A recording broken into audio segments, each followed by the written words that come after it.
네, 방금 소개받은 노기환입니다. 지금까지 많은 시간 들으시느라고 애쓰셨을 텐데요. 마지막에는 또 재미도 별로 없는 주제여서 힘드실 것 같습니다. 그런데 또 제가 큰 글씨로 해서 좀 일목요연하게 발표를 해드려야 되는데 그렇게까지 준비를 못했습니다. 그래서 지금 자료를 보고 좀 읽는 방식으로 하겠고요. 요거는 법령에 관련된 사항이고 그래서 하나하나 일일이 설명드리기도 좀 못하지만 그래도 요약하는데 좀 한계가 있습니다. 그래서 개략적으로 법의 취지가 이렇다라는 순서로 좀 말씀을 드리고자 합니다. 혹시 가지고 계신 자료 53페이지 한번 봐주시겠어요? 보면 맨 앞에 보면 서론 그리고 위험유산 정책 편찬과 제도 구조 그 아래 작은 것들 있고요. 세 번째 전북특별자치도 위험유산 정책과 한계. 네 번째 제도 개선 및 지원 체계 강화. 다섯 번째 결론 이런 식으로 말하겠다고 해서 써놨는데요. 이걸 다 말씀드릴 수는 없고 일단 이 체제에 대해서 간략하게 말씀을 드리도록 하겠습니다. 그래서 서론부는 조금 있고요. 두 번째 무형유산의 정책 변천과 제도 이 부분은 현재 무형유산 법으로 불리는 부분이 어떻게 변해왔는지 요거에 대한 설명을 좀 드리도록 하겠습니다. 그리고 세 번째 전북특별자치도 무형유산 정책과 한계라고 하는 부분에서는 미리 말씀을 좀 드리자면 도는 국가에서 정한 그 법률에 따라서 그걸 하위 개념으로 받아서 시행하는 단계이기 때문에 법과 크게 다르지 않습니다. 오히려 법보다 더 간략하게 정해져 있고 소략합니다. 그러나 그 소략하게 되어 있지만 실제 진행을 할 때에는 국가 법률을 참고해서 그 조례에 다 담게 실제로 조례에 적혀 있지 않는다 하더라도 법률에 따라서 시행하기 때문에 큰 차이는 없습니다. 네. 그럼에도 불구하고 제가 여기서 정책과 한계라고 하는 단계로 굳이 둔 부분은 이런 겁니다. 국가는 아무래도 전체적으로 전 나라를 다 총괄하는 부분이고 그 다음에 예산이나 이런 부분도 지방자치단체보다는 많습니다. 그리고 자치단체는 자치단체마다 지역의 특성들이 있어서 모든 걸 다 담아야 될 필요성이 없을 수도 있고요. 예산의 한계, 그 다음에 뭐라고 그럴까요? 지역의 특성상 어떤 거는 많이 지정을 할 수도 있고 어떤 문화유산은 많이 있을 수도 있고 어떤 유산은 많이 없을 수도 있습니다. 그러한 부분들이 있기 때문에 일단 그런 내용을 써놨고요. 네 번째 제도 개선 부분은 간략하게 이 책에 있는 내용을 그냥 나중에 기회가 되시면 읽어보시고요. 그 내용은 참고로 좀 말씀을 제가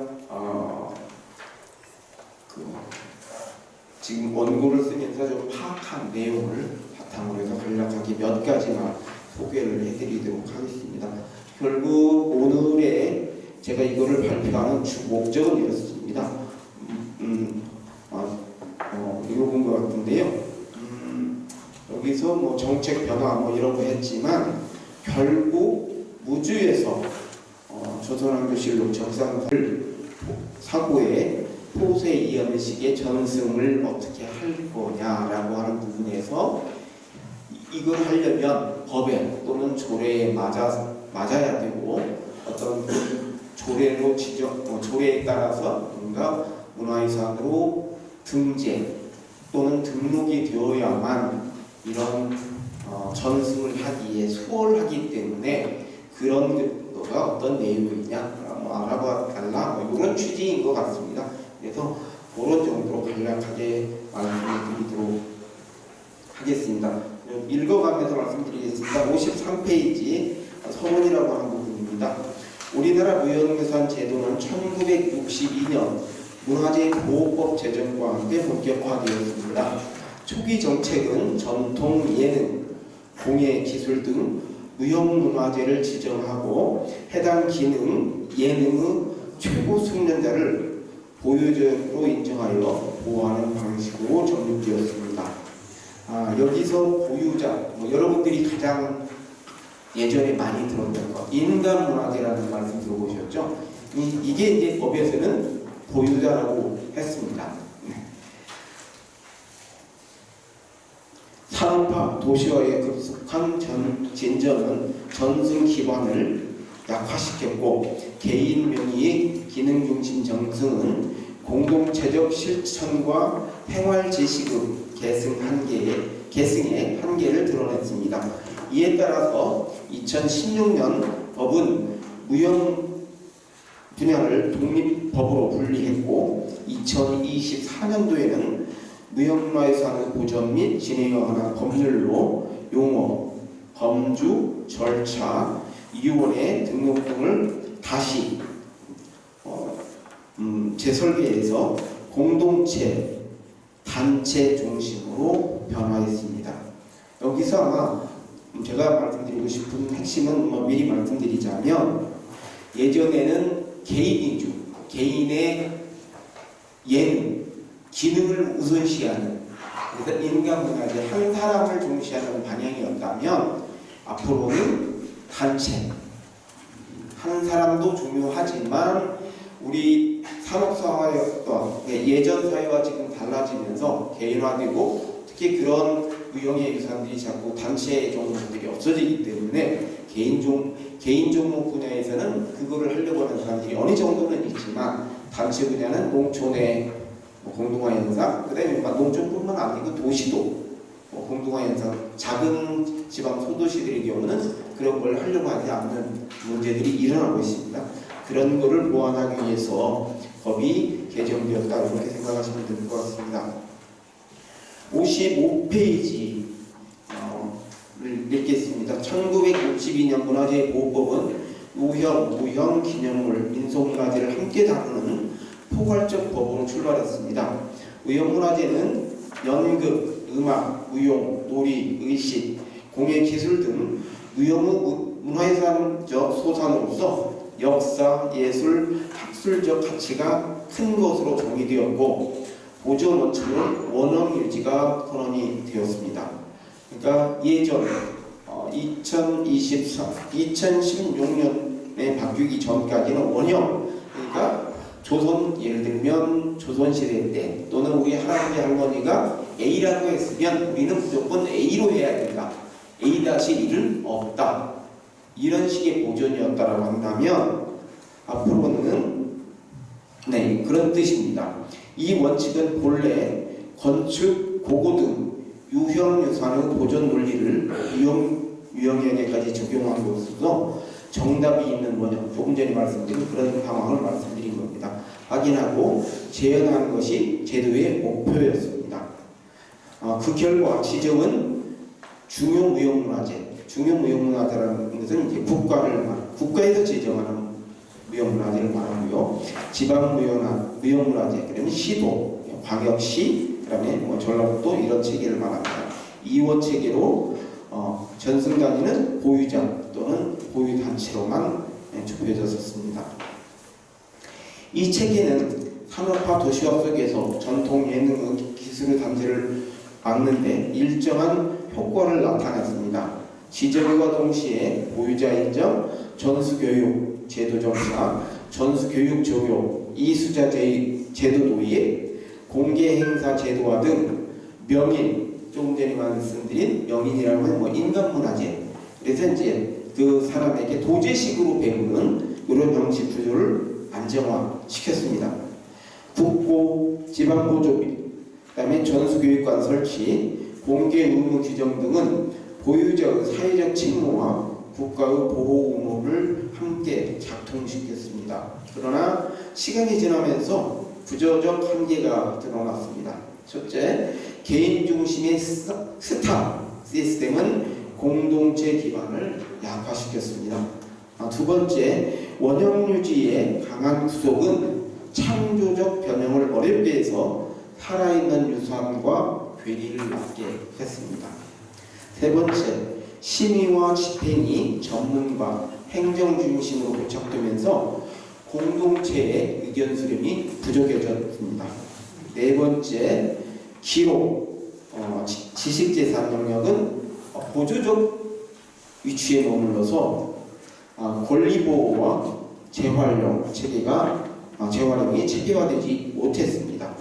다섯 번째, 지정, 해제, 명예보호자 제도 등 승인 중심 구조가 강해서 미지정 유산을 발굴 육성하는 예비 등록 단계가 부족했다. 이런 얘기입니다. 결국 잘하는 사람만 계속 육성함으로써 미흡한 부분은 또 육성해서 그 다음을 이어가야 되는데 그러한 부분이 잘 되지 않았다는 말씀입니다.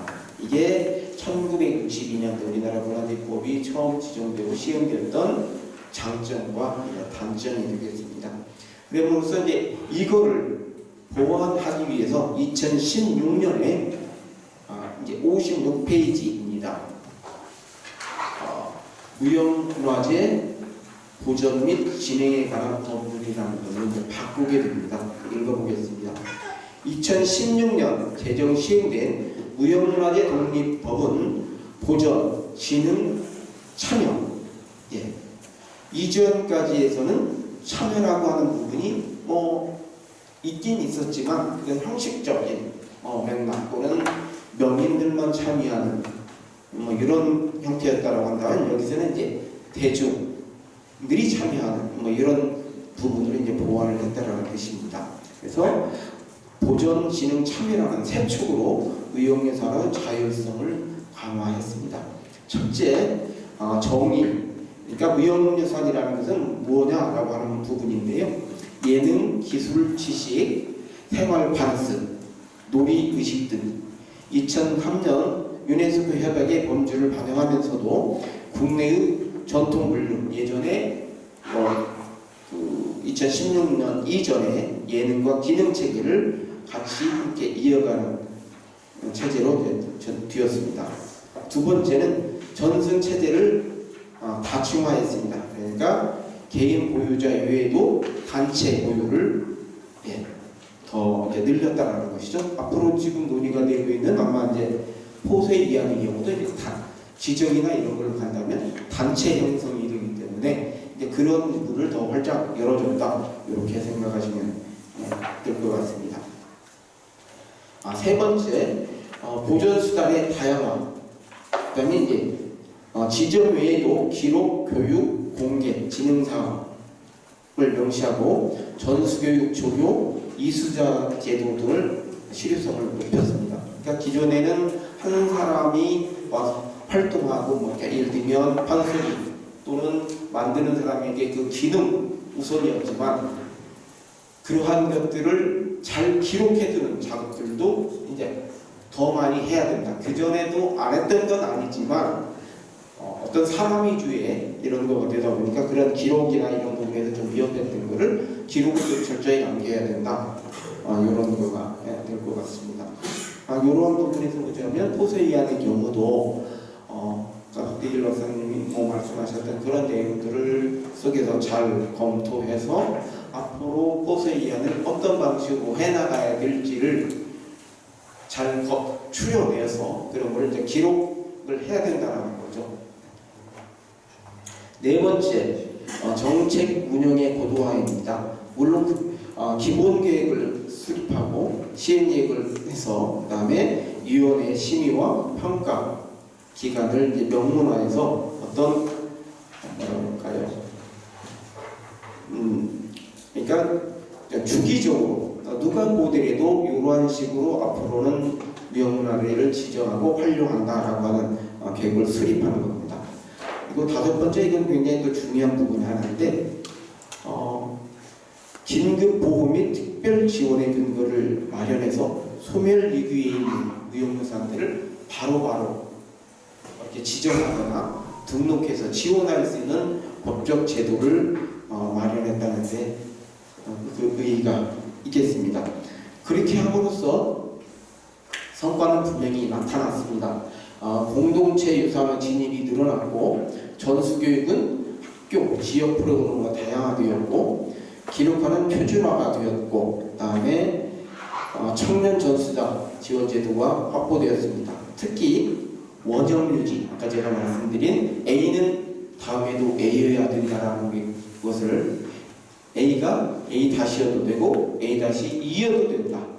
그러니까 약간의 변형되는 것, 사회 변화 흐름에 따라서 어쩔 수 없이 변하는 것들을 기존에는 법으로 막아버려서 창의성이 제한되는 효과들이 있었지만 사회가 변하면서, 그러니까 예전에 농촌 농사지으면서의 어떤 공동체 형성체와 지금은 도시화되면서 서로 개인주의화되어가면서 사람들이 모이는 이런 또 어떤 공동체는 또 다름이 있다라는 거죠. 그러한 다름을 수용했다라는 겁니다.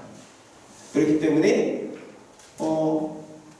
예를 들자면 포세이안의 경우도 한동안 어떤 절차에 의해서 끊어졌지만 잃어버린 거죠. 진행되지 않아서 뭔가 부족한 부분은 있지만 새롭게 긴급하게 찾아내서 뭔가 궁극적으로 절차적 그다음에 논리적 이런 걸 찾아내서 좀 그런 걸 투자하면 지정 가능성이 열렸다라고 생각하시면 될 것 같습니다.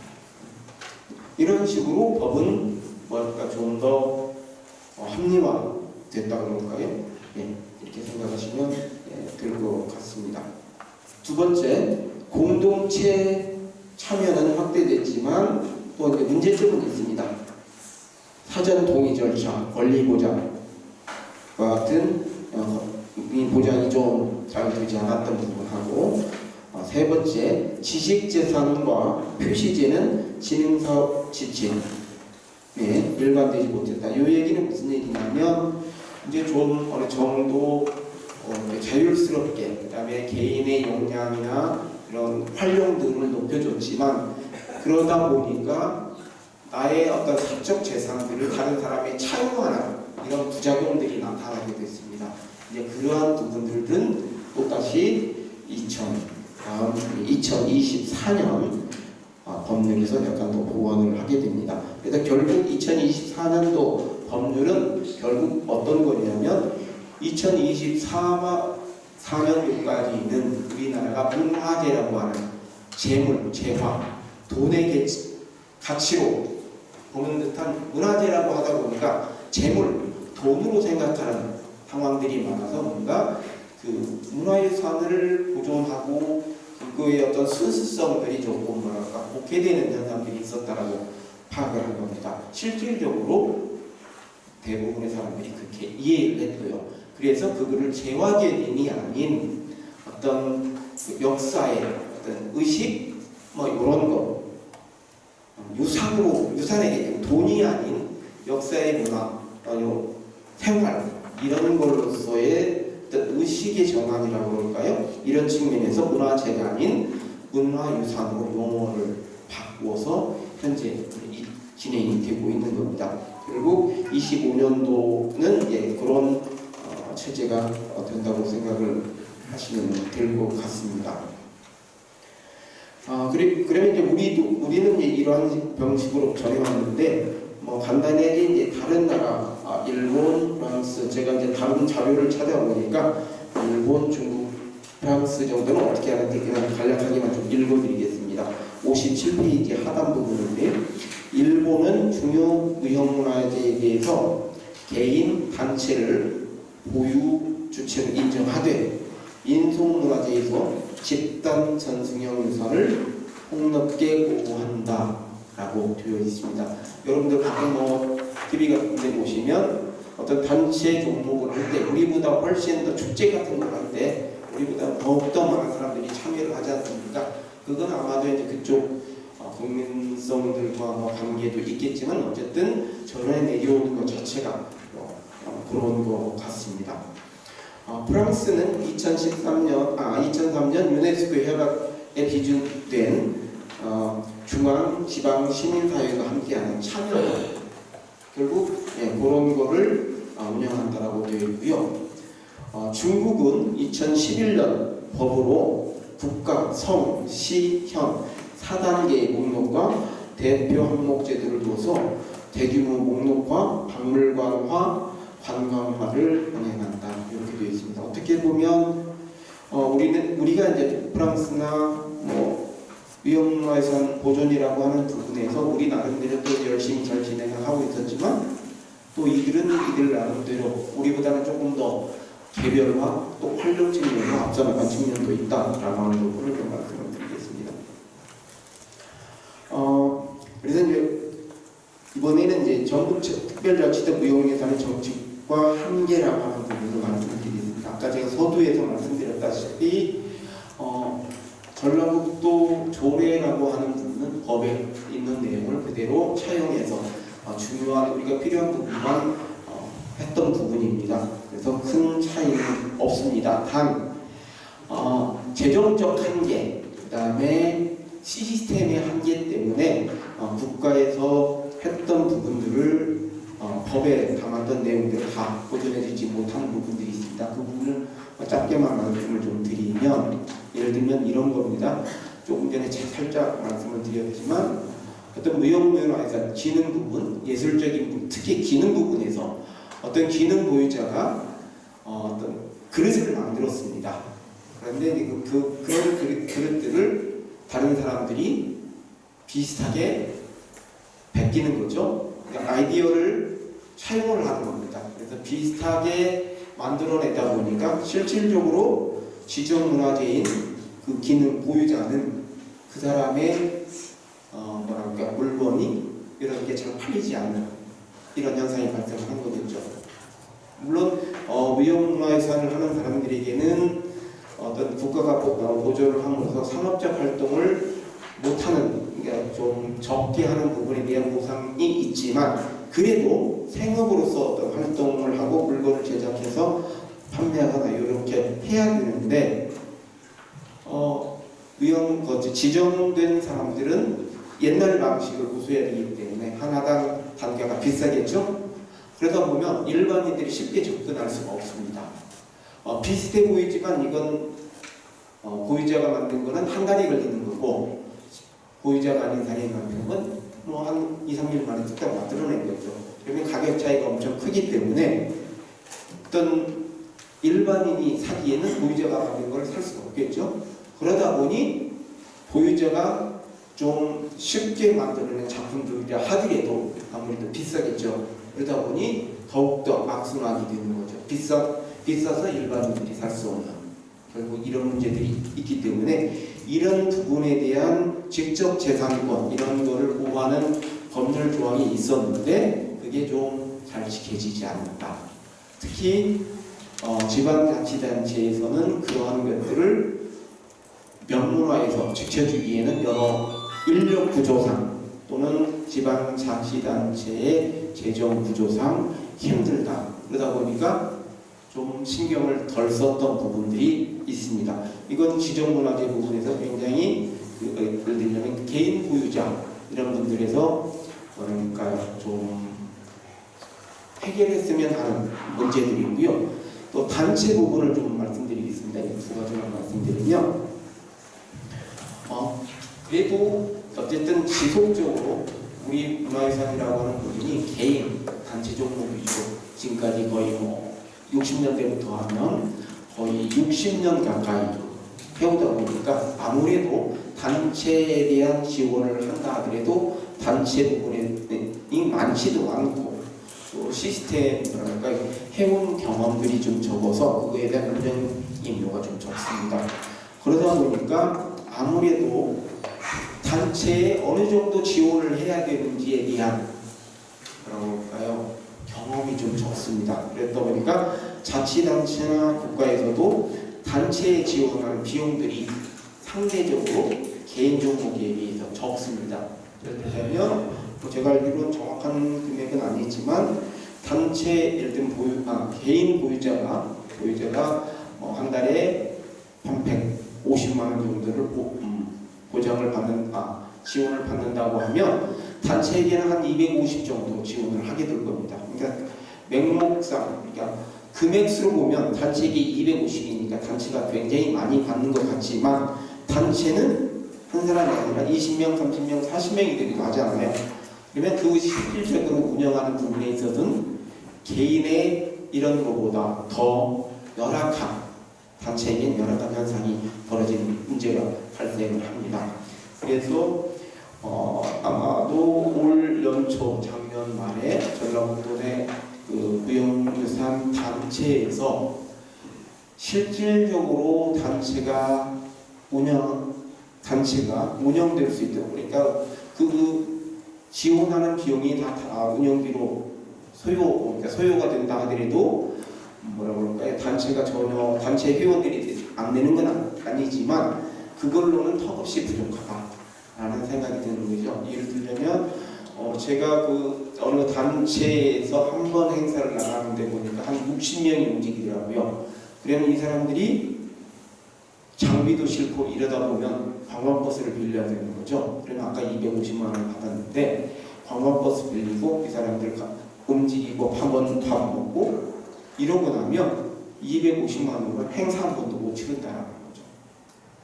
이러한 식으로 되다 보니까 좀 더 뭐라 그럴까요? 일외 행사를 치르는데 그 비용이 다 들어가 버리고 실제 그것도 이제 연습을 하거나 모여서 뭐 이런 활동들을 해야 되는데 거기에 소요되는 비용들은 다 각자 부담이라고 하는 거죠. 그러다 보니 그런 문제점들이 있다. 그래서 현실적으로 좀 지원을 해달라고 하는 요청들이 많이 있었습니다. 그런 부분이 있고요. 또 이제 아까는 조금 전까지는 그 이제 고유자 또는 단체자를 말씀드렸다면 행정 구조도 좀 말씀을 드리겠습니다. 여기 무주죠. 무주가 지금 아마 제가 알기로는 국가예산팀에 학예사가 2분인 걸로 알고 있습니다. 그런데 아마 제가 알기로는 2년 전에는 한 사람이었고요. 그 이전에는 학예연구사가 없었습니다. 그러다 보니까 제가 담당자일 때 소통이 안 됩니다. 네, 어떤 맥락이나 이런 취지를 이해를 못해요. 왜 그러냐면 지방자치단체에 있는 담당자는 이 무형유산뿐만 아니라 유형도 해야 되고요, 문화재 보수도 해야 되고요, 또 예를 들면 뭐 축제 있으면 축제도 나가야 되고요. 하는 일이 너무 여러 가지입니다. 많기도 하고 그러다 보니까 깊이 있게 이 한 분야에 신경을 쓸 수가 없었다는 거죠. 결국 인력의 부족으로 인해서 무형유산이 지정될 수 있는 것도 지정되지 못했을 수도 있다. 왜? 그거를 전담하는 학예연구사가 있었다면 그 분야를 더 챙겨서 이런 부분은 이렇게 해서 단체들과 소통하면서 미리 제안을 해서 이런 부분을 이런 방식으로 가자라고 했겠지만 하는 일이 너무 많다 보니 자치단체나 그 단체나 개인들과 보유자들과 소통할 여가가 없다는 거죠. 지방자치단체만 그러냐? 도 역시 마찬가지라는 겁니다.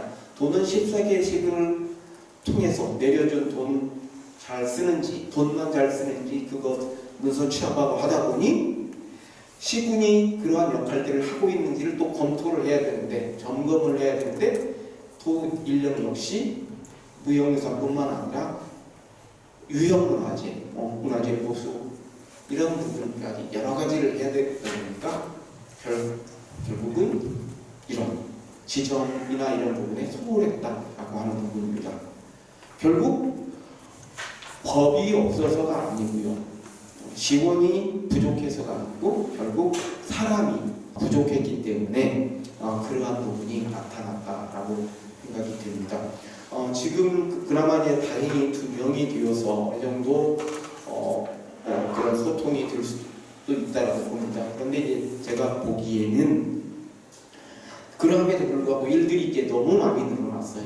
예전에는 그냥 한 사람이 하던 일을 지금 5명이 해도 모자랄 정도로 분야가 굉장히 넓어졌다는 거죠. 여기에 계시는 선생님들도 마찬가지 여러 가지 생각도 많고 의견도 많으실 겁니다. 그럼 그러다가 지방자치단체, 기초단체 공무원들이 수용을 할 수 요구를 하면 수용을 해야 되는데 늘어난 민원만큼 할 수 없는 그런 게 되었다는 거죠. 이런 부분이 현재 전체 전라북도 정책의 맥락에 좀 문제점이다라고 보는 겁니다. 그러면 이건 어떻게 해결할 거냐? 법을 새로 바꿔서 뭐 이런 문제는 아니라고 봅니다. 이미 이 법 체제 속에서 충분히 할 수 있는 응용 상황들이 있다라고 봅니다. 조금 전에 말씀드린 어떤 담당자를 좀 전문화하는 것. 그러니까 예전에는 무형유산이라고 하는 부분에 대해서 관심이 굉장히 적었기 때문에 그거에 대한 민원 요구도 적었습니다. 그렇지만 그랬기 때문에 0.5명이면 해결할 수 있었던 일을 지금 여기 와서 계시는 여러분들이 숫자가 늘어난 만큼 그만큼 요구도 늘어났단 말이죠. 예전에 0.5명으로 해결할 수 있었던 거를 지금은 1명 이상이 있어야만 해결할 수 있다는 거죠. 그런데 실제로 사람은 0.5명에 있다는 거예요. 0.5명 단위 0.3명으로 있다는 얘기예요. 역할 분담을 아까 유형유산도 해야지, 의아지 보수도 해야지, 또 다른 축제도 해야지 이러다 보면 사람은 많으나 그 업무에 쏟아질 시간은 절대적으로 늘어나지 않았다는 겁니다. 결국 이 지역의 문화재가 활성화되는 가장 큰 방향은 기초자치단체 인력이 확보돼야 된다라고 하는 부분입니다. 그리고 이제 지금도 기초자치단체가 열악한 재정 환경 속에서 지원을 하고 있습니다. 그러함에도 불구하고 그거는 너무 적다라고 하는 부분입니다. 앞으로 우리가 문화유산이라고 하는 부분에 여러분들이 문화유산에 왜 애착을 가지고 활용하려고 하는지 또 우리가 그런 부분을 애쓰고 있는지에 대한 부분을 많이 아시고 계실 겁니다. 산업도 발전을 해야 되지만 또 산업의 발전된 만큼 또 내가 기대 수명이 늘어난 만큼 젊어진 만큼 뭔가 여가를 즐겨야 되고 뭔가 의미 있는 일을 해야 된다라고 하는 거죠. 아직 우리가 먹고 사는 거에서 급격했던 상황에서 이제 막 여가를 가지고 그런 단계를 넘어가는 단계입니다. 그런 단계가 행정적으로 금전적으로 지원되지 못하는 상황에서 우리의 요구, 우리의 의식이 빨리 앞서 나가기 때문에 그에 미처 따라가지 못하는 현상이라고 이렇게 보고 있습니다. 그래서 결국은 여러분들이 원하는 포세이언의 이 방법도 너희는 당장 뭔가가 되면 좋겠지만 조금은 더디 가는 것처럼 생각되시겠지만 여러 사람들이 그러니까 여러분들과 행정과 전문가들과 충분히 논의하셔서 뚜벅뚜벅 천천히 하나하나씩 가다 보면 길이 오히려 더 빨라지지 않을까 싶습니다. 왜냐하면 가다가 뒤로 돌아오면 많은 돈을 쓰고 옆길로 가는 거거든요. 옆길로 제가 이 업무를 하면서 좀 보니까 결국 모든 거는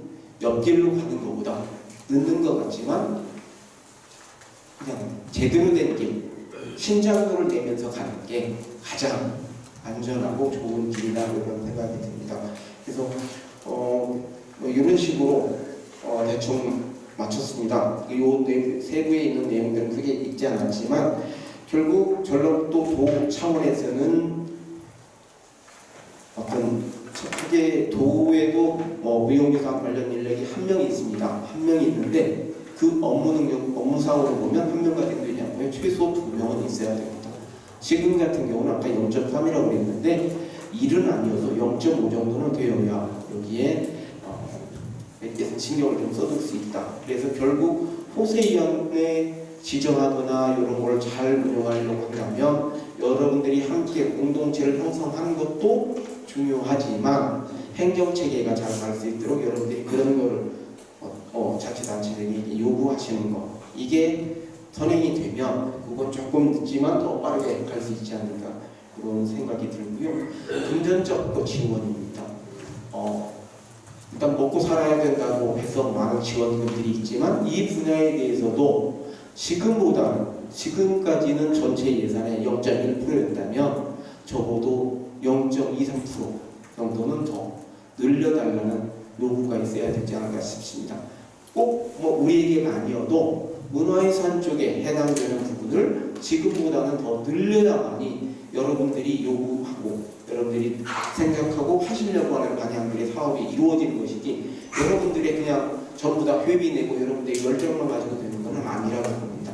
오늘의 이번 학술대회도 역시 마찬가지인데 결국은 어느 정도의 공적 자금, 지원이 있어야만이 그걸 풀어갈 수 있다고 봅니다. 그래서 여러분들이 제가 말씀드린 부분은 나중에 기회가 되시면 읽어보시고 행정적 인력과 그 다음에 자치단체에서 문화 관련 부분에 대한 예산 지원이 기존보다 좀 늘어날 수 있도록 여러분들이 노력하시는 거 그거가 곧 포수위원회 요거를 지금 단체 어떤 무주의 문화유산으로서 활용하고 무주의 어떤 정체성을 살리는데 큰 도움이 되지 않을까 생각합니다. 그다음 마치겠습니다.